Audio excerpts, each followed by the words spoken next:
हरे कृष्ण कृष्ण कृष्ण हरे हरे, हरे राम राम राम हरे हरे। आप सभी का स्वागत है मेरे एक और वीडियो में, और इस भगवद गीता सीरीज के आखिरी चैप्टर द लास्ट एपिसोड में आप सभी का बहुत बहुत स्वागत है। आशा करता हूँ आपने पिछले 5 वीडियोस देखे होंगे। ऑलराइट, और आज जो आखिरी एपिसोड है, इस एपिसोड से जाते जाते हमने अब तक जो भी सीखा, राइट, कि मतलब लस्ट को कैसे कंट्रोल करना है, राइट, कैसे खुद को मोटिवेट रखना है, कैसे मतलब खुद को उन गलत चीज़ों से दूर रखना है जो आपकी लाइफ में आपको अच्छा होने में हैम्पर करती है। मतलब आप अच्छा होना चाहते हो बट वो आपको हैम्पर कर रही है कि मतलब चाहे वो लस्ट की तरह हो, चाहे वो कोई अट्रैक्शन की तरह हो। तो हम लोगों ने ये सब सीखा कि कोई चीज़ अगर हमें इनिशिएटिव हमने लिया है, हमको लेज़ी नहीं होना है, हमको मोटिवेशन के साथ आगे बढ़ के उसको हासिल करना है, राइट। चाहे उसमें दिन लगे, महीने लगे, साल लगे, बट हम उसको हासिल करके ही रहेंगे। तो हमने यहाँ तक सीखा। बट आज जो मैं बात करूँगा, ये मैं बात करूँगा कि एक जो न्यूज़ है अभी फ़िलहाल हमारे असम स्टेट में चल रहा है, और I think it's a national news, right, national sensation है। कुछ ट्रेडिंग ऑप्शंस के स्कैमिंग के ऊपर एक 2-3 सेलिब्रिटीज़ जो हैं उनके बारे में बात करूँगा। इस वीडियो को आप पूरा देखना, आप समझोगे। तो उसको मैं भगवद गीता के साथ पैरेलली समझाते हुए चलूँगा कि भगवद गीता में क्या लिखा है, कि ऐसे लोगों के साथ क्या होता है, और भगवद गीता में जो है ऐसे लोग जब ये करते हैं तो उनके साथ क्या कंसिक्वेंसेस होते हैं। आप संपूर्ण कंप्लीट वीडियो देखिए आप, ठीक है, कहीं जाइएगा मत, फुल वीडियो देखिए। अगर आपने सब्सक्राइब नहीं किया तो सब्सक्राइब कर लो फटाफट से, लाइक शेयर कर दो अपने दोस्तों के साथ जिन्हें मोटिवेशन की बहुत ज़रूरत है, जिन्हें मोटिवेशन की दरकार है और वो चाहते हैं कि लाइफ में वो कुछ करें, वो लेज़ी हैं, उनके सामने कोई विजन नहीं है, right. Vision, mission, objective, strategy, action plan, वो सब लाइफ में बनेगा अगर आप भगवद गीता के इन एपिसोड्स को देखते हो, 5 एपिसोड्स को। तो फटाफट से चलिए शुरू करते हैं। हरे कृष्ण भगवान जी। तो शुरू करते हैं वीडियो को। अब मैं आपको पहले तो ये क्लियर कर दूँ कि भगवान हर युग में आते हैं। ओके, हर युग में आते हैं। वो सतयुग में आए थे, वो द्वापर में है, वो त्रेता में है, वो कलिकाल में है, राइट। ये कलिकाल जो है, ये अभी कलिकाल का आई वुड नॉट से इट्स वेरी वर्स्ट पार्ट। कलयुग का अभी स्टार्ट हुआ है, तो आप थोड़ा चोरी चकारी, रेप, मर्डर्स, जितने भी गलत गलत चीज़ें हैं, मतलब मैं इस प्लेटफॉर्म में नहीं बोलूँगा, तो उन सबको आप देख सकते हैं। अभी मतलब वो टच ही किया मात्र है। बट जैसे ही 10,000 साल पार होगा, 1 लाख साल पार होगा, तो ऐसे ऐसे जैसे जैसे 5,000, 1,000, 10,000, 1 लाख साल पार होंगे कलयुग के, आप देखोगे कि बहुत सारे अलग अलग चीज़ें होने को हैं।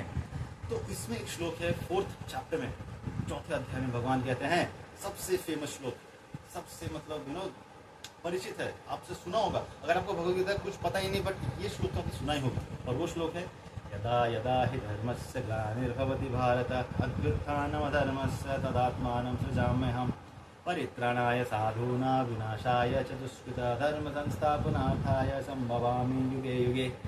ठीक है, ये श्लोक आपने हर जगह सुना होगा। तो ये 4थे अध्याय का 4th चैप्टर का श्लोक है।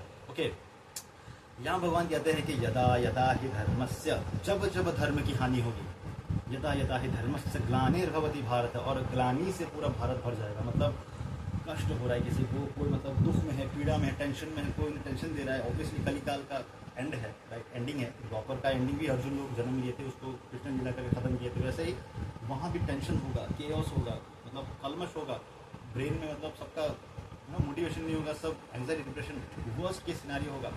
ग्लानिर्भवति भारत, जो भारत पूरा ग्लानि और इन सब चीज़ों से भर जाएगा।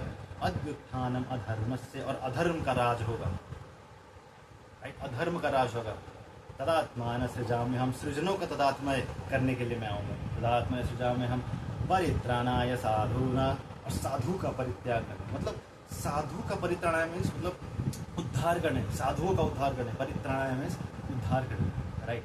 परित्राणाय साधूना विनाशाय च दुष्कृता, दुष्टों का विनाश करने। वेरी इंटेंस लगे, घूस बम्स आ रहे। भगवान श्री कृष्ण ने ऐसे इंटेंसली वीर रस में कहा है ना, परित्राणाय साधूना विनाशाय च दुष्कृता, दुष्टों का विनाश करने, धर्म संस्थापनार्थाय संभवामि युगे युगे, मतलब धर्म की स्थापना करने में हर युग में आऊँगा। It's very intense, very intense. Hare Krishna भगवान जी, इस टाइम आपका बहुत ज़रूरत है। आप किस फॉर्म में भी आ जाओ, हम चाहते हैं कि जो भी आसपास गलत हो रहा है, ठगी हो रहा है, तामसिक चीज़ें चल रही हैं, आप उन्हें ख़त्म करो। आप तो आओगे एंडिंग में, बट मैं चाहता हूँ कि आप किस एक रूप में आके इन सब चीज़ों को 10%, 20% करके ख़त्म करो। तो इस श्लोक में भगवान कहते हैं कि मैं सबका उद्धार करने कलयुग के अंत में मैं हर युग में जन्म लेता हूँ। संभवामि युगे युगे, मैं आता हूँ हर युग में। अधर्म का विनाश करने और साधुओं का उद्धार करने।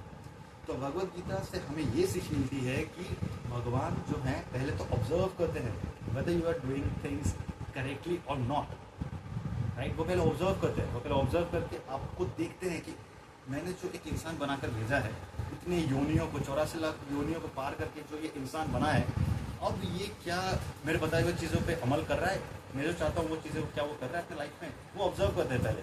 अगर आप पाप कर रहे हो, आपने शादी के पहले मतलब गलत संबंध बना लिया, आपने गलत रंगों के साथ गलत कार्य किया, चोरी किया, डकैती किया, खराब चीज़ें की, अवैध संबंध, जितने भी गलत चीज़ आपके पॉसिबली माइंड में आते हैं सब किया, भगवान आते हैं।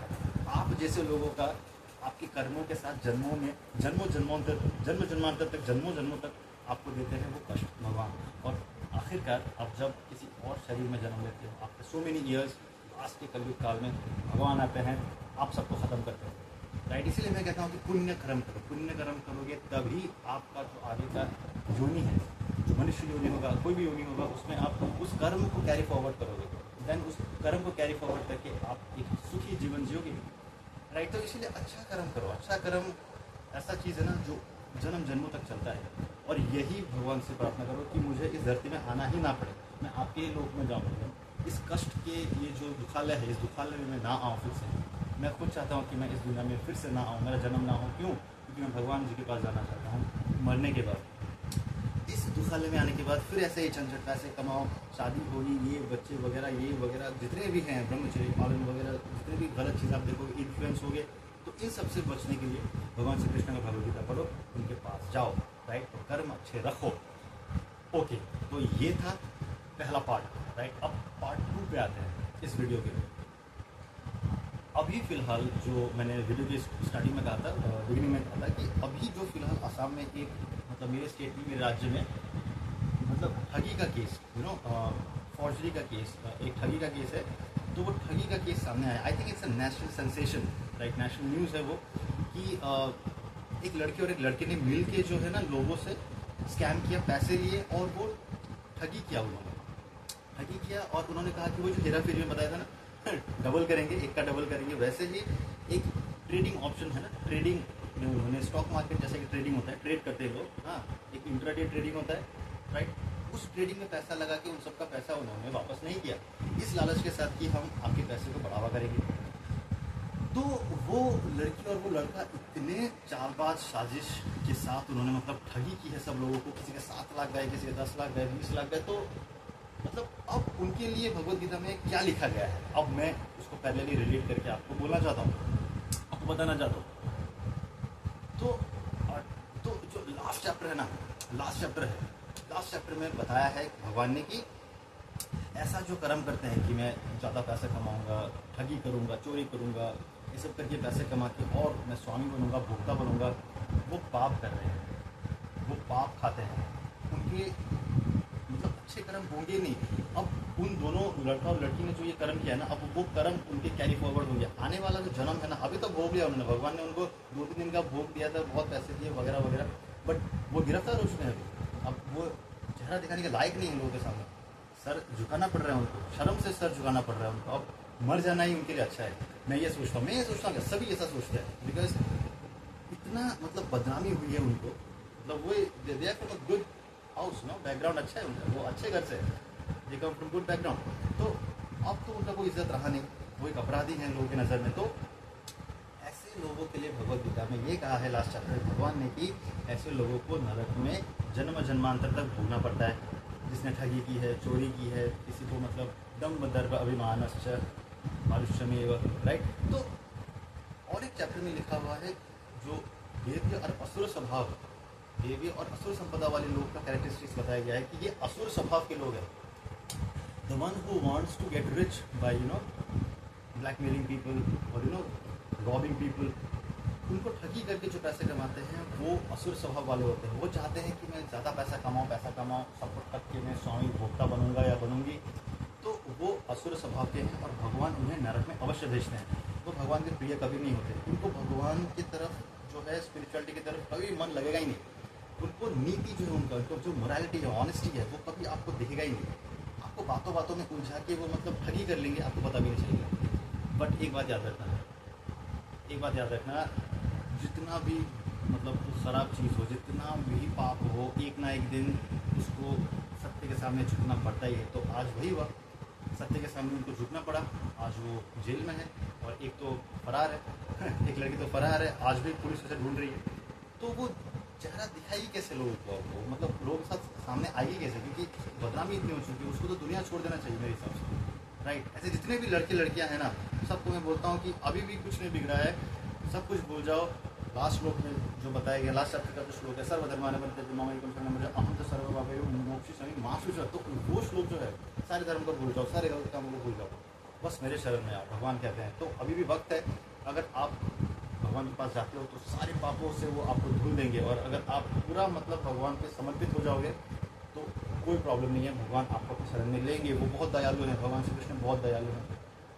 पुलिस दयालु ना हो, आर्मी दयालु ना हो, कोई भी जेल दयालु ना हो, लॉ दयालु ना हो, बट भगवान श्री कृष्ण बहुत दयालु हैं। एक बार उनका नाम आप ले लो, वो रावण तक को माफ़ करने के लिए कह रहे थे। अगर वो रावण अब आता है और मुझे अगर माफ़ी पूछता है, माफ़ी ढूंढता है, किसी तक को लौटा देता है, मैं तब भी उसे माफ़ कर दूंगा, मैं फाइट नहीं करूँगा। वहाँ तक बोला था, बट रावण को तब मरना ही है। तो इसीलिए हम भी अगर उनके शरण में जाए, शरण में जाके मामा एक शरणम रजा अहम च सर्व पापे वे मोक्षम माशुच, अगर हम उनके शरण में जाए और उनसे बोले कि हे भगवान आप अपने शरण में हमें ले लो, तो वो सारे पापों से मुक्त कर देंगे आपको, राइट, और आपको अपने शरण में ले लेंगे। वो खुद कह रहे हैं, तो आप उस चीज़ को मानो, राइट। तो भगवद गीता की इस एपिसोड में हमने ये सीखा कि लालच, काम, क्रोध, लोभ, मोह, अहंकार, मत्स्य, दम्भ, अभिमान, सब कुछ त्याग दो, ये नरक के द्वार है, राइट। तो आई होप आपने यहाँ तक देखा होगा। अगर यहाँ तक देखा आपने, मैं कसम से बता रहा हूँ, आपके लाइफ में बहुत कुछ अच्छा होने वाला है, बिकॉज यहाँ से आपने बहुत कुछ सीखा है, राइट, आज की वीडियो से, राइट। तो इसको शेयर कराओ आप, पहला बात तो शेयर कराओ, सब्सक्राइब करो या ना करो डजंट मैटर, बट शेयर अवश्य कराओ, उन लोगों तक पहुँचाओ ये वीडियो जिन्हें बहुत ज़रूरत है लाइफ में मोटिवेशन का। हाँ, मैं कर सकता हूँ, मैं करूँगा ही। एक बार गिरा हूँ, 4 बार उठूँगा, 10 बार गिरा हूँ, 1000 बार उठूँगा, 100 बार उठूँगा। इस बात के साथ इस वीडियो को बंद करते हैं, राइट। वीडियो थोड़ा लंबा हो गया होगा, तो मोटिवेशन के साथ आगे बढ़ो यार। वो जवानी क्या जिसमें रवानी ना हो, राइट। अब मैं अगले वीडियो से, ये था भगवद गीता का आखिरी चैप्टर, खत्म कर रहा हूँ। और इस प्लेलिस्ट को अवश्य आप देखना, अगर आपने नहीं देखा है, अगर आप मेरे पुरानी वीडियोस देख रहे हो और ये पॉपअप हो गया प्लेलिस्ट, तो कृपया करके अवश्य पूरा वीडियो देखना है। Hare Krishna, I hope you have very wonderful life. Next video के लिए स्टे ट्यून्ड रहिए।